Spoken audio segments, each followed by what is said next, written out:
Awesome. So, hello, welcome to you both. Marla, it's great to have you here with us, and it's great to have you as well.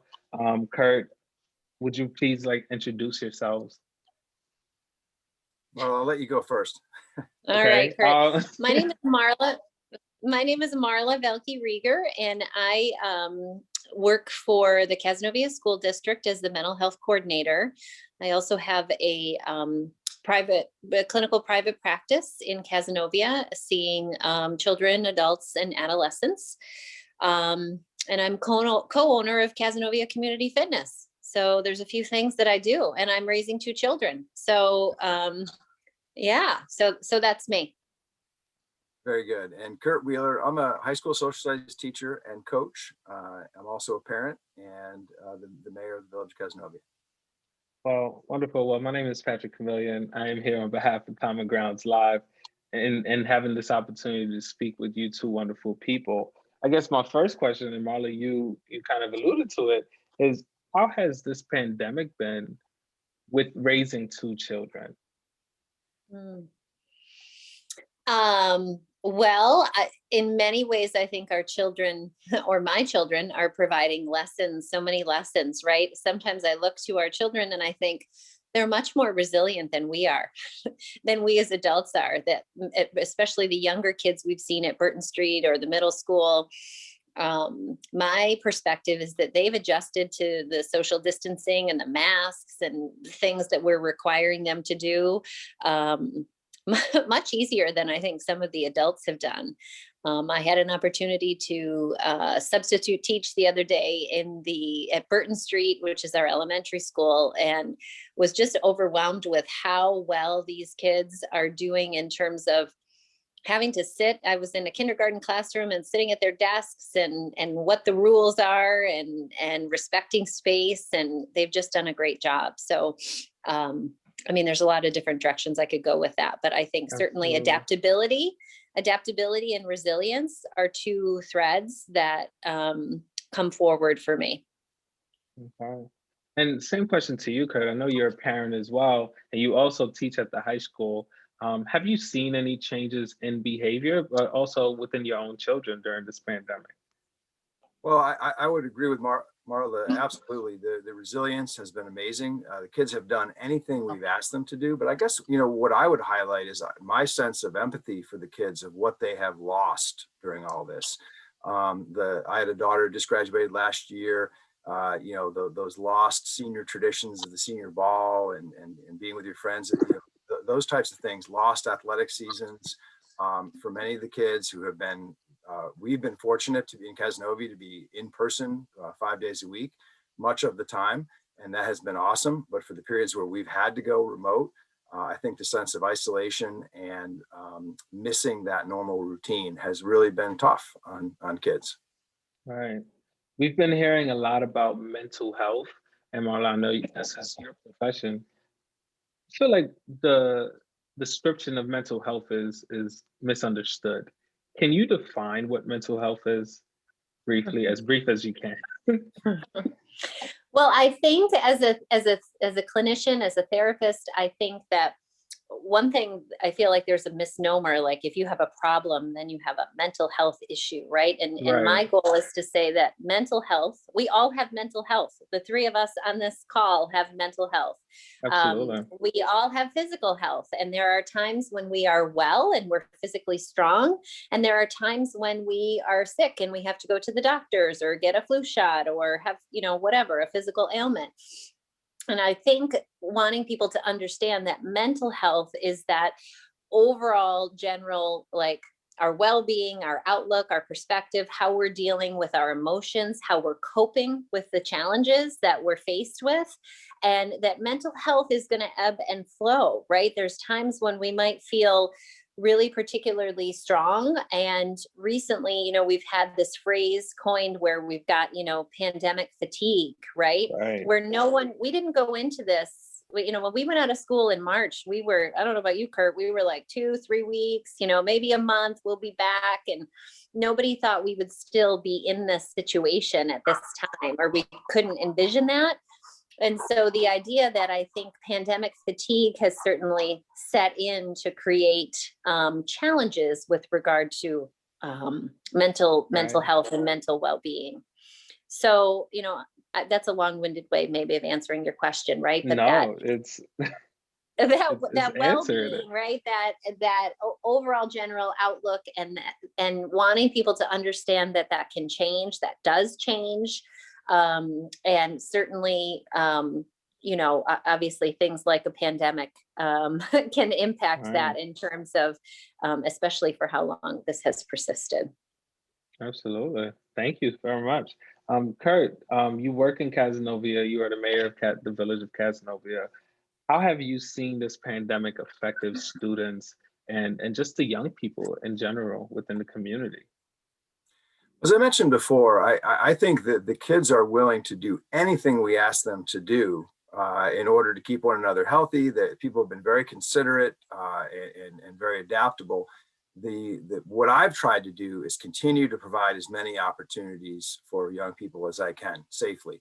We were fortunate to get in our fall sports season. Winter sports really were not practical because they're mostly indoors. So the CYA has sponsored a running club for kids, which we've been able to do outdoors safely all winter long, and just create some outlets like that. The Project Cafe students have continued to do community service in safe ways throughout the pandemic. So, I think having something to look forward to. One of the most difficult challenges I think of the pandemic has been, it's like every day is Groundhog Day.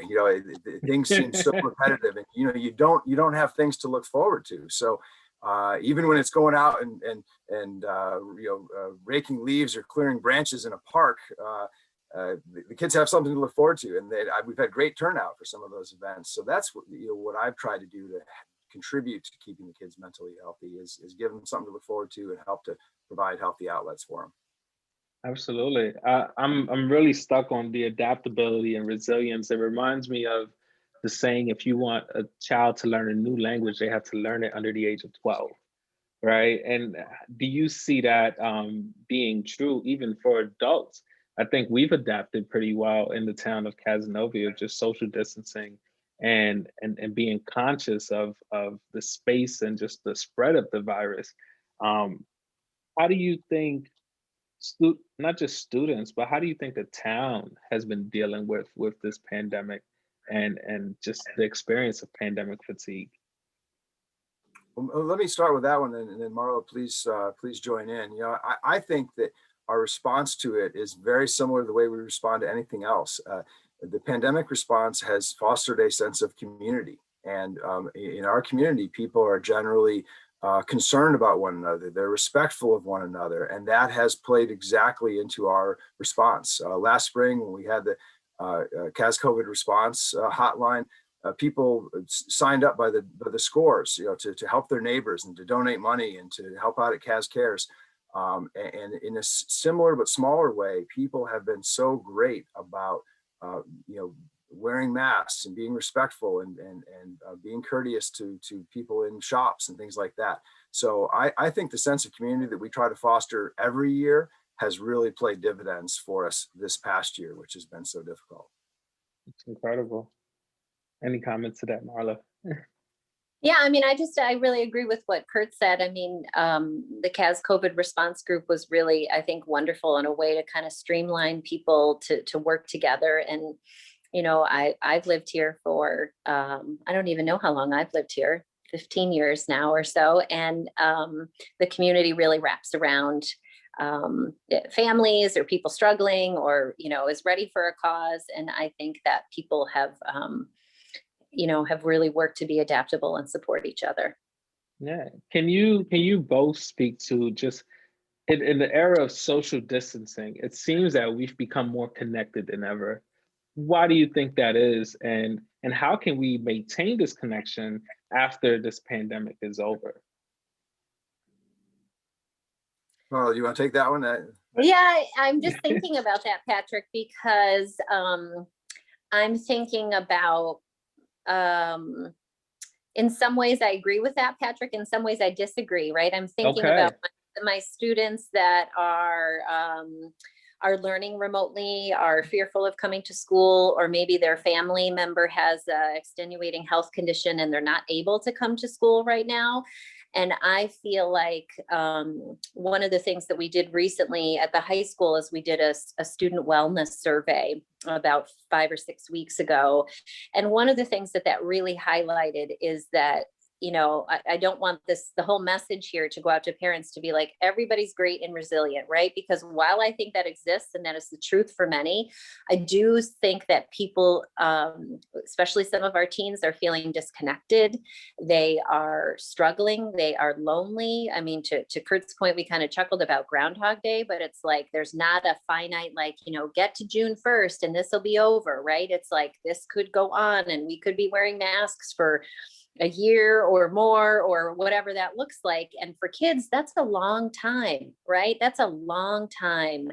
And so I do want to highlight the fact that there are many, many people who are feeling disconnected and lonely. And that's not just kids, that's adults that's feeling like, I just want to go out to dinner, or I want to go to my friends' houses. And while I think this technology is a beautiful thing in terms of being able to Zoom and see you both and be in the comfort of my kitchen, right? It's, you know, it's different. It would be different, a different experience if we were all sitting around the table together at Common Grounds. And so I do think that technology has pieced together some of that connection, but there are people that are struggling. Absolutely. Yeah, Marla hit it right on the head. I think it varies enormously from person to person. Everybody connects in different ways. Some of my students are doing really well and have adapted very well to, say, online learning. Others really struggle. And so I think we have to be mindful of that whole spectrum of people. I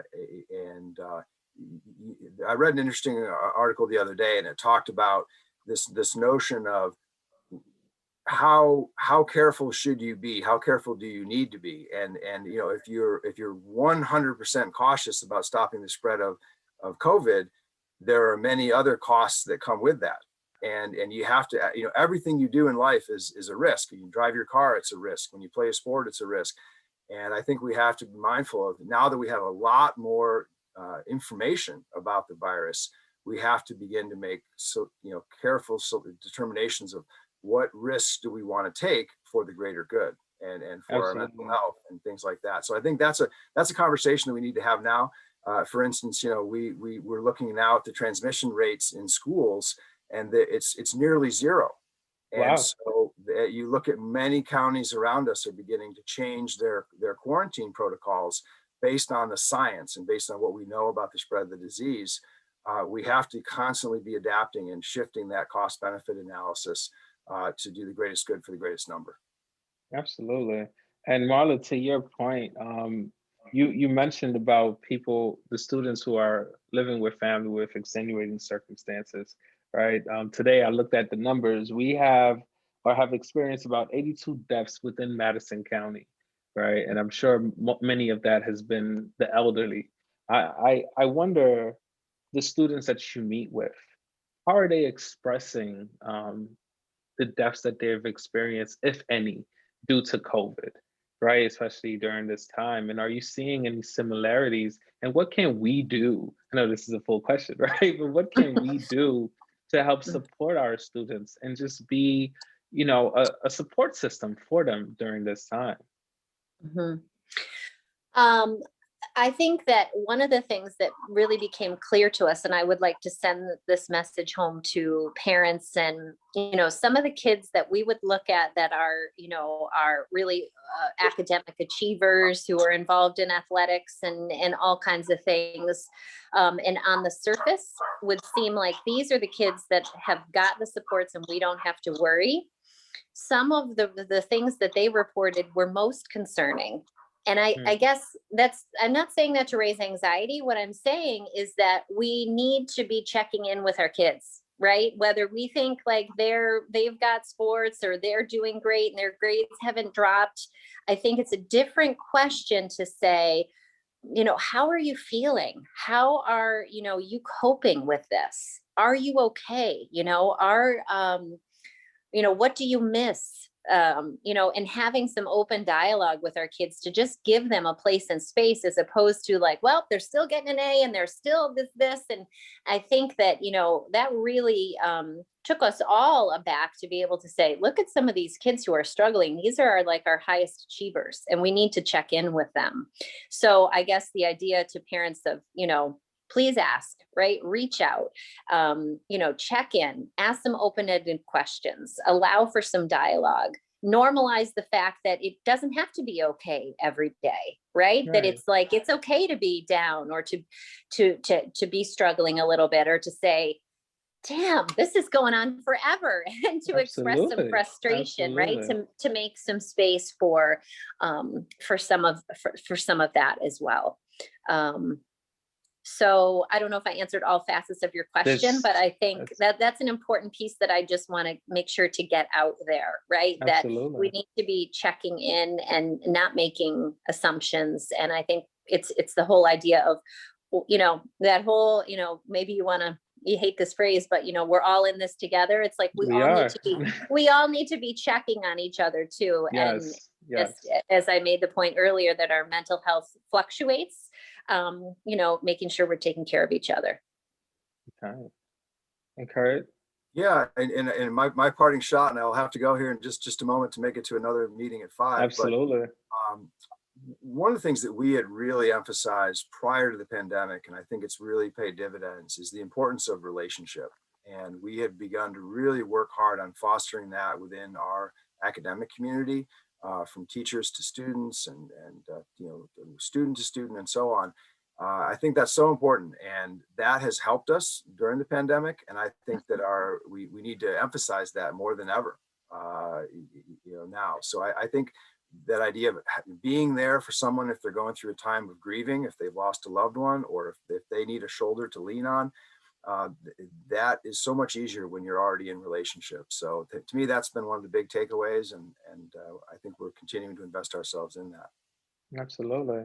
And I just want to take the time to thank you both. The information and just the comments that you just shared is profound, and I'm sure will be helpful, not just to myself. I got goosebumps just hearing you guys speak about the connection in the community and how we can be a support, because I think there's a disconnect. We don't listen to the kids anymore sometimes, and I think we've been forced to really listen to them, or we are now being forced to ask them more questions about what they are feeling, because we're leaving this world to them.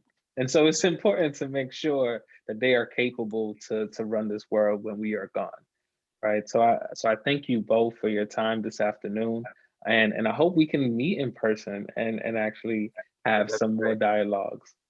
Okay. That'd be great. Thank you. Hope to see you soon. Thank See you, you. Marla. Hope to see you. Bye. All right. Thank you both. Bye-bye.